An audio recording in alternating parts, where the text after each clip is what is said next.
ఇప్పుడు recent 3 days back article వచ్చింది.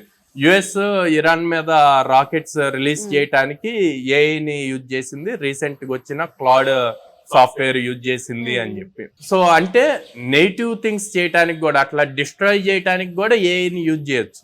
అట్లా నెగిటివ్ గా అది రెడీ అవ్వకుండా ఉండటానికి డెవలపర్స్ వర్క్ చేస్తూ ఉంటారు. సో అందరూ ఏమంటున్నారు, లే ఆఫ్స్ అవుతున్నాయి, ఇంకిన్ని జాబ్స్ ఉండవు అంటారు. నేను గట్టిగా చెప్తాను, చాలా స్ట్రాంగ్ గా చెప్తాను, మీరు అనుకుంటుంది చాలా రాంగ్. 1.5 year లో ఇప్పుడు మీరు ఎన్ని లే ఆఫ్స్ చేసి చూసారో దానికి డబల్ 3 times జాబ్స్ క్రియేట్ అవుతాయి. కాకపోతే కొత్త డెసిగ్నేషన్స్ తో క్రియేట్ అవుతాయి, అన్ని ఏ రిలేటెడే క్రియేట్ అవుతాయి. సో మీరు దానికి రెడీగా ఉండాలి. సో ఏ రిలేటెడ్ క్రియేట్ అవుతుంది అని చెప్పి డైరెక్ట్ గా ఏ నేర్చుకోవటం అంటాం కూడా రాంగ్ అండి.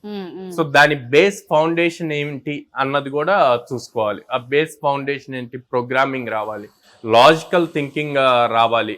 ఏ వీటిని రీప్లేస్ చేయలేదండి. సో వాటన్నిటిని కూడా మనమే అప్ స్కిల్ అవుతూ ఆ లెవెల్ కి వెళ్తే గనక ఇంకా బెటర్ వేలో వస్తుంది.